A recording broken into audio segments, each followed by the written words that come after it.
ketiga yang akan dibawakan oleh Bapak Yosef Henry Gumilang SIMM. Beliau akan menyampaikan topik yang sangat penting, yaitu tentang growth mindset dan pengembangan karakter mahasiswa. Untuk itu, para mahasiswa silahkan dibuka catatan buku catatannya. Jika ada materi yang penting, silahkan dicatat. Kepada Bapak Yosef, dipersilakan. Bismillahirrahmanirrahim. Assalamualaikum warahmatullahi wabarakatuh. Waalaikumsalam warahmatullahi wabarakatuh. Qala Allah Ta'ala fi kitabihil karim, a'udzu billahi minasyaitonir rajim. Bismillahirrahmanirrahim. Yarfa'illahu alladhina amanu minkum walladhina utul ilma darajat. Wa qala Nabi sallallahu alaihi wasallam, man arada dunya fa'alaihi bil ilmi wa man arada al akhirah fa'alaihi bil ilmi wa man aradahuma fa'alaihi bil ilmi. Teman-teman masih semangat? Masih. Saya pernah mengatakan kepada teman-teman, khususnya kakak kelas kalian, pada saat kita berbicara, berkomentar, afirmasi positif, maka rasa ngantuk, rasa lelah ketika kita positif semangat, maka kita semuanya akan semangat. Saya tes lagi, apakah kalian semangat? Semangat. Sini. Saya siap kuliah di Ikbis Anissa sampai lulus. Boleh, boleh. Perkenalkan, nama saya Naila Asmirana Fairuz dari Prodi D3 Kebidanan. Saya siap kuliah di Ikbis Anissa sampai lulus. Amin kan? Amin. Oke, tepuk tangan. Kemudian, apa itu mahasiswa berkarakter? Yang pertama, memahami tugas dan fungsi sebagai mahasiswa. Mahasiswa yang berkarakter itu apa? Jadi harus mengetahui tugas dan fungsi daripada mahasiswa itu sendiri. Lalu apa sih Pak tugas dan fungsinya? Nah, ini adalah berubah dan membawa perubahan. Jadi kalau kita berubah, jangan sendirian berubahnya. Jadi ajak yang lainnya untuk berubah kepada hal-hal yang positif. Ya. Berikutnya latihan memimpin. Berikutnya mampu mengatur diri. Wah, diri aja belum bisa diatur, gimana mengatur orang lain? Ya, jadi siapa dulu yang harus diatur? Orang lain apa diri kita? Diri kita sendiri gitu.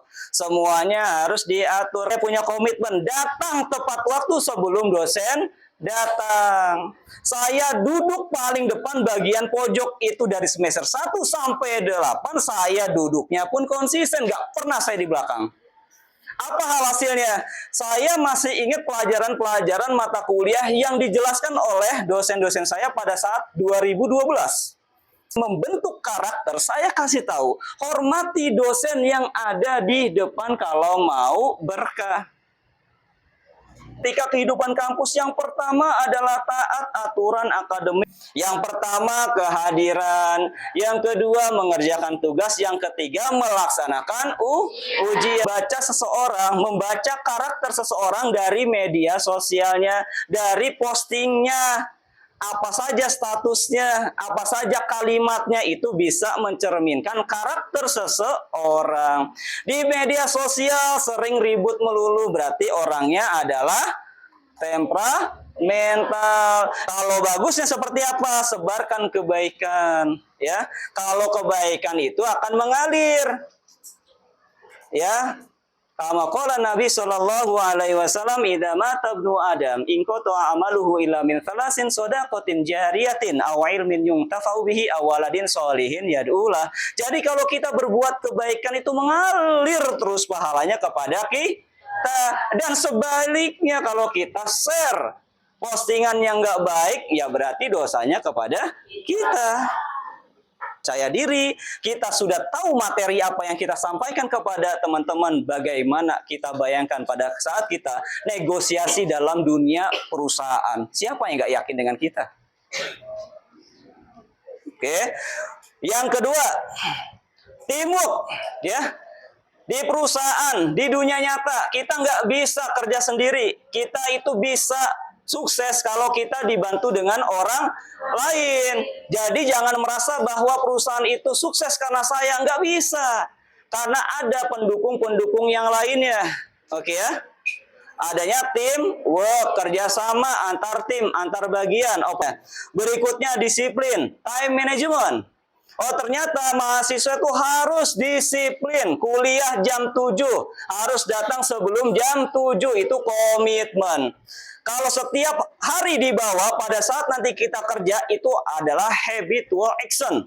Apa kebiasaan sehari-hari yang bagus kita lakukan, kemudian kita terapkan di dunia perusahaan, itu luar biasa. Kalau kita sudah menjaga integritas kita, jabatan bukan untuk dicari, bukan untuk dikejar. Malahan jabatan itu akan datang kepada kita. Kenapa? Integritas. Perusahaan yang sukses ya. Karena apa? Karena karyawan SDM-nya menjaga integritasnya. Makanya rezekinya itu mengalir terus gitu. Kita mempunyai soft skill yang sangat tinggi.